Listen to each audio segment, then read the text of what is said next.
Hello everyone and welcome to my CS24 channel. I hope everyone is having a wonderful day.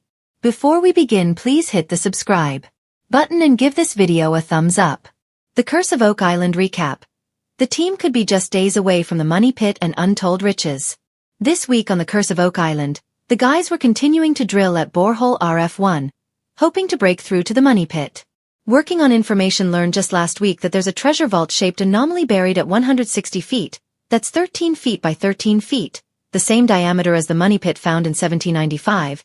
The guys aimed the giant oscillating drill in that direction ever since. At the start, the results looked pretty good. The hammer grab brought up a lot of timber, which the guys decided was older than any they'd seen before. A lot of these beams had Roman numerals on them. Terry Matheson speculated they were a construction guide for the original builders of the money pit. As they approached 160 feet, the hammer grab pulled up a big metal sheet. Rick said, "That's a shield." The guys believed that this was the metal shield used by William Chappell and his men in 1931 to protect themselves from flooding and cave-ins. The chapel shaft was thought to have fallen just shy of the money pit, which meant the guys could now have been merely a few away from the treasure vault. Nothing on Oak Island is easy. But because this is Oak Island and nothing is easy here, they hit a snag. A buildup of pressure on the oscillating drill caused a bracket to break on the crane, which shut down the operation. Something big and hard was in the way of that drill, and it wasn't going to shift easily. Marty Lagina asked, "It's grinding on something, is it something we want to find?" Vanessa Lucido, CEO of ROC Drilling Equipment, suggested they stop drilling and use the weight of the hammer combined with gravity to try to dislodge the object before continuing. The team expected this to take a few days, so they decided to pack up and go home for the night. The Oak Island team searched for treasure at Samuel Ball's home. But we all know the guys can't sit around and do nothing for long, right? They turned their attention to Lot 25, which is the area where 18th century Oak Island landowner Samuel Ball had his property. Ball, a former slave from South Carolina, arrived on the island just after the American Revolution as a humble cabbage farmer but went on to become very wealthy and own a large part of the island. "It's a real rags-to-riches story," said Oak Island historian Charles Barkhouse. Many speculated Ball's wealth was possibly due to discovering and perhaps hoarding some of the Oak Island treasure. Working on information that an underground tunnel-shaped anomaly was under Lot 25, Jack Buckley was handed a spade and told to start digging. He did not disappoint, as a short time later, he unearthed a tunnel entrance. The whole team gathered to watch a small camera, fed through the tunnel. The guys were already asking if this could be where Ball hid the treasure. Of course, there was another snag. A rock blocked the path of the camera but left the guys wondering if it was intentionally hiding something. As Marty said right at the end of the episode, typical of Oak Island, it never goes easily. The legendary money pit, the elusive heart of Oak Island's mystery, has teased treasure hunters for more than 2 centuries. With every dig, every discovery, and every disappointment, the pit has grown larger than life. This week's episode of The Curse of Oak Island might just be the most tantalizing yet, as the Lagina brothers and their tireless team believe they could be only days away from breaking into the treasure vault that has been hidden for generations. A storm before the calm. The episode opened with a brooding Nova Scotia sky. Rain lashed the island as Marty and Rick Lagina gathered at the war room table with Craig Tester, Scott Barlow, and Dr. Ian Spooner. The storm outside seemed almost symbolic, as if the island itself was protesting what was to come.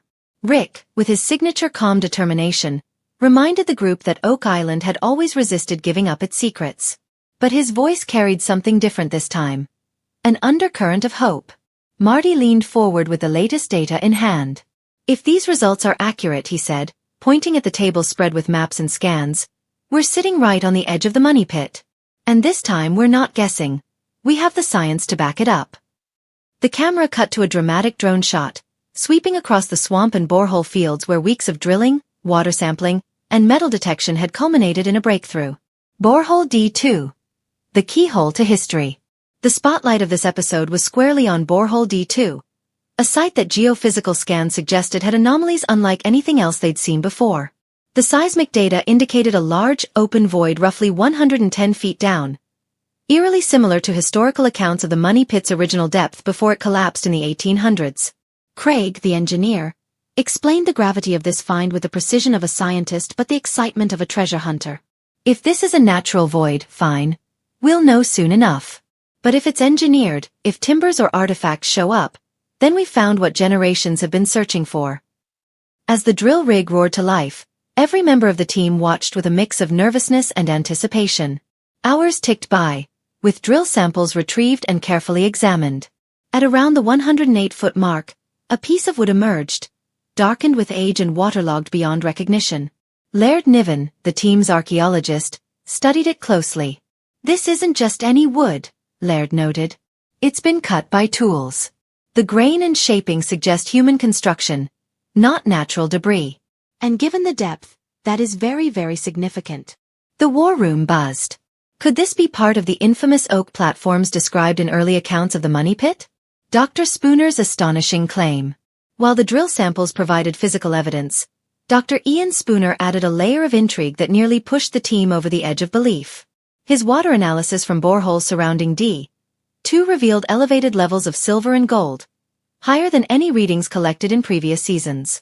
"I hesitate to say this," Dr. Spooner admitted, his usual measured tone tinged with awe. "But if the data is correct, then there are significant amounts of precious metals nearby.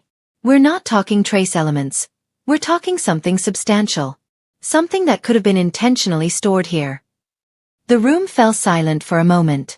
After so many years of theories ranging from pirate hoards to Knights Templar treasure, the possibility that metals might actually be beneath their feet turned skepticism into raw anticipation.